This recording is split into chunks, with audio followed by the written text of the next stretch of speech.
Hello guys, welcome back to the channel and first of all sorry for the late uploads because these corona times सच में really going hard on all of us।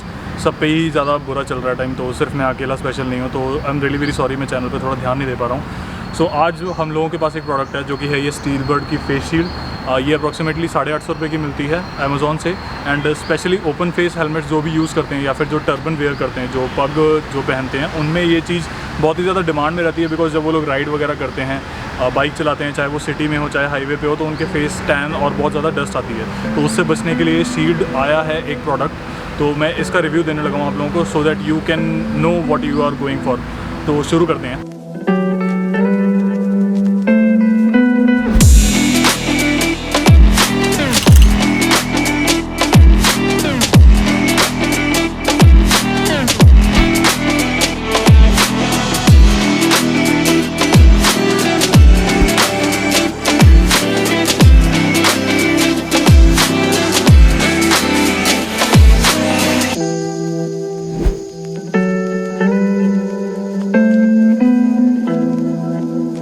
So guys, जैसा कि हर एक चीज़ के pros and cons होते हैं, flaws होते हैं, कुछ एडवांटेजेस होते हैं। तो सबसे पहले हम लोग बात कर लेते हैं इसके एडवांटेजेस की, क्या क्या इसमें अच्छा ही है। तो जैसा कि ये बिकता है ये कह के कि ये एक डस्ट प्रोटेक्टर और टैन प्रोटेक्टर है, जो कि हाँ, ये बात सच है कि जब आप इसको पहनोगे तो डस्ट नहीं आने वाली बिल्कुल भी, और आइज़ पे तो बिल्कुल भी नहीं आने वाली, कोई भी तरह का कचरा नहीं आने वाला। बिकॉज ये देखो, जिसके आसपास ये आप स्पॉन्ज देख रहे हो, ये सारी स्पॉन्ज की कवरिंग है, ये ऑलमोस्ट एयर टाइट कर लेती है आपके जो आइज़ एरिया है, यहाँ से नोज़ के ऊपर से।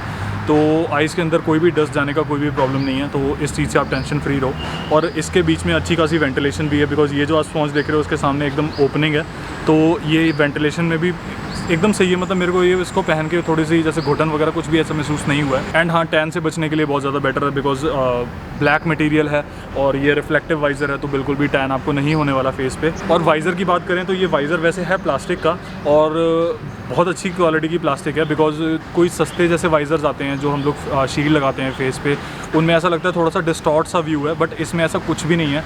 मैं जैसे अपनी नेकेड आई से देख रहा हूँ वैसे ही मेरे को इसके अंदर पूरा फील होता है। मेरे को कोई भी डिस्टॉर्शन या फिर पहन के ऐसा नहीं लगता कि मेरे को कुछ अलग तरह का विजन आ रहा है या फिर इमेज बैंड हो रही है या फिर ऐसा कुछ भी नहीं है। एकदम क्लियर वाइज़र है। तो और हाँ, धूप में बहुत बढ़िया होता है, बिकॉज ऑलमोस्ट इसका आप इसका देख सकते हैं, इसके आप ये इसका इनसाइड है, तो जब आप इसको यहाँ से देख रहे हैं तो आपको पता लग रहा है कि ये कितना ज़्यादा फ़र्क है। मतलब अंदर से थोड़ा ब्लैक ब्लैक दिख रहा है, वही टैन प्रोटेक्शन वाला वाइज़र जो होता है अपने हेलमेट्स में, तो वही है सेम। और गाइस, सबसे बड़ी बात जो इसकी सबसे बड़ा जो एडवांटेज मेरे को लगा वो ये है कि इसका जो ये मास्क है ना, ये हो जाता है डिटैच। जब ये डिटैच हो जाता है तो ये सिर्फ एक स्की गॉगल है। मैं आप लोगों को ये बताना चाहता हूँ, जो इसकी ये जो आइज़ वाला जो शील्ड है ना, ये एक स्की गॉगल्स है जो हम लोग स्की करते हैं बर्फ़ के ऊपर, उसकी स्पोर्ट के लिए एक एक्सेसरी आती है जो कि होती है स्की गॉगल्स।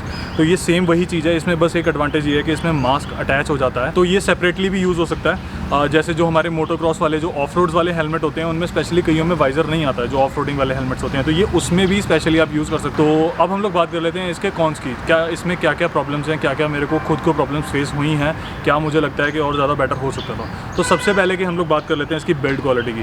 गाइस देखो, ये प्लास्टिक है, इतना मतलब कमज़ोर प्लास्टिक भी नहीं है, बट हाँ इतना ड्यूरेबल प्लास्टिक भी नहीं है, थोड़ा बेंड हो जाता है। और हाँ, एक और आप लोगों को बताना चाहता हूँ कि मैंने इसको 10 दिन यूज़ किया है सिर्फ, और इसकी ऑलमोस्ट एक क्लिप टूट चुकी है। मैं आप लोगों को दिखा देता हूँ, ये देख रहे हो, ये 1 2 3 और ये चौथी वाली, ये वाली यहाँ पे से टूट चुकी है क्लिप। तो ये नॉर्मल सी बात है, बिकॉज प्लास्टिक की इतनी अच्छी कोई बिल्ड क्वालिटी है नहीं। ये मेरे को लगता है जब इसमें सारी क्लिप्स टूट जाएंगी उसके बाद मेरे को ये सारा फेविक्विक वगैरह से ही जोड़ना पड़ेगा। तो एक इसकी कौन है इसका बिल्ड क्वालिटी, और दूसरी चीज़ है बिल्ड क्वालिटी में ही एक दूसरी चीज़ आ जाती है कि जो इसका वाइज़र है ना, वो सारा है प्लास्टिक का। ये ग्लास नहीं है, प्लास्टिक है, स्क्रैच रेजिस्टेंट ग्लास नहीं है ये सिर्फ एक प्लास्टिक का वाइज़र है। तो आपको इसको बहुत ध्यान से रखना पड़ेगा। आप इसको ऐसी मतलब रग्ड यूज़ नहीं कर सकते हो, बिकॉज ये बहुत जल्दी स्क्रैच पकड़ लेगा। सो गाइस, अब इसके दूसरे कॉन पे आ जाते हैं। जो दूसरा इसके अंदर जो फ्लॉ है वो ये है कि इसका नाइट विज़न बहुत ही ज़्यादा बुरा है। जब सनसेट हो जाता है ना, जब थोड़ी सी छाँव हो जाएगी, जब ब्राइट डे नहीं होगा, तो आप इसको लगा के राइड नहीं कर सकते। स्पेशली आप जब सिटी में राइड कर रहे हो, नीचे छोटे मोटे पत्थर होते हैं, आपको वो चीज़ इसमें नहीं दिखेगी। पर्सनली मैं राइड कर चुका हूँ, तो I do not recommend this type of advisors कि आप उसको रात में यूज़ करो ड्राइव करते टाइम। चाहे आप कोई भी हेलमेट भी ले लेते हो बड़े से बड़ा, बट उसमें भी आपको रात के टाइम पे क्लियर वाइज़र ही चाहिए होता है, तो आपको ये रात के टाइम पे नहीं काम आने वाला है। एंड थर्ड जो मेरे को इसमें फ्लॉ लगा ये कि अगर आप इसको ओपन फेस हेलमेट में यूज़ कर रहे हो ना, तो ओपन फेस हेलमेट में तो वैसे भी प्रॉब्लम होती है विंड नॉइसेस की। जब आप हाई स्पीड पे जाते हो तो आपको विंड विसल वगैरह, यहाँ पे जो आपके कान के पास गैप होता है तो वहाँ पे आपको बहुत ज़्यादा विंड विसल सुनाई देता है। तो ये जो चीज़ है ना, अगर आप ये सोच रहे हो कि ये चीज़ उस विंड विसल को, विंड नॉइस को कम कर देगी या फिर किसी तरह भी इस चीज़ में हेल्प करेगी, ऐसा नहीं होने वाला।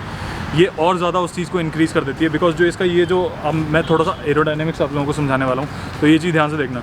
जो ये चीज़ है ना, जब आप इसको ऐसे पहनोगे तो ओपन फेस हेलमेट के बाद में इसमें थोड़ा सा गैप रह जाता है। तो जितना कम गैप होगा ना, जितना सफोकेटिंग गैप होगा, उतनी ही ज़्यादा विंड, जब आप हाई स्पीड पे चलोगे उतनी ही ज़्यादा विंड नॉइस कैच करेगा, वो बनाएगा ही। जैसे आप सीटी मारते हो, आप छोटी सी जगह पे जब ज़्यादा तेज़ फूंक मारते हो तभी तो आवाज़ निकलती है, वही सेम मैकेनिज्म इसमें यूज़ होने वाला है। तो जब आप हाई स्पीड पर जाओगे तो इसमें नहीं होने वाला, विंड रिड्यूस नहीं होने वाली। अगर आपको विंड रिड्यूस करना है तो आपको एक अच्छा हेलमेट ही लेना पड़ेगा। सो गाइज, अब जो लास्ट कॉन है, जो चौथा कॉन जो मेरे को फील हुआ, इसमें सबसे ज़्यादा बड़ा क्या है, एक्चुअली कॉन नहीं है वो, ये एक जनरल सी बात है जो आपको इसको खरीदते टाइम ध्यान में रखनी है। वो बात आपको ये ध्यान में रखनी है कि जब आप इसको खरीद रहे हो ना, तो ये चीज़ और open face helmet can not replace full face helmets.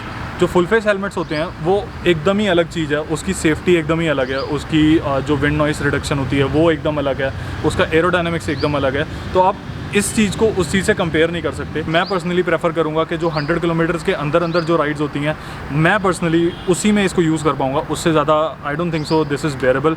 And ये कहीं से भी वैलिड है, और हाई स्पीड से तो बिल्कुल भी नहीं है, बिकॉज प्रोटेक्शन की बहुत ज़्यादा ज़रूरत है, क्योंकि आपके जॉ को भी उतनी ही ज़्यादा प्रोटेक्शन चाहिए होती है। अगर आप इसको सिटी या अर्बन राइड्स के लिए लेना चाहते हो या छोटी मोटी राइड्स के लिए लेना चाहते हो तो आप ले सकते हो, बट 800 साढ़े 800 रुपये में आपको, आप ज़्यादा नहीं एक्सपेक्ट कर सकते, आपको वही मिलेगा जितना आप पे कर रहे हो।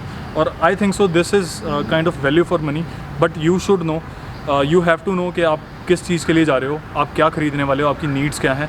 That's it for this video, and thank you so much for watching. अगली वीडियो में मिलते हैं, तब तक के लिए stay safe, ride safe, stay happy, bye.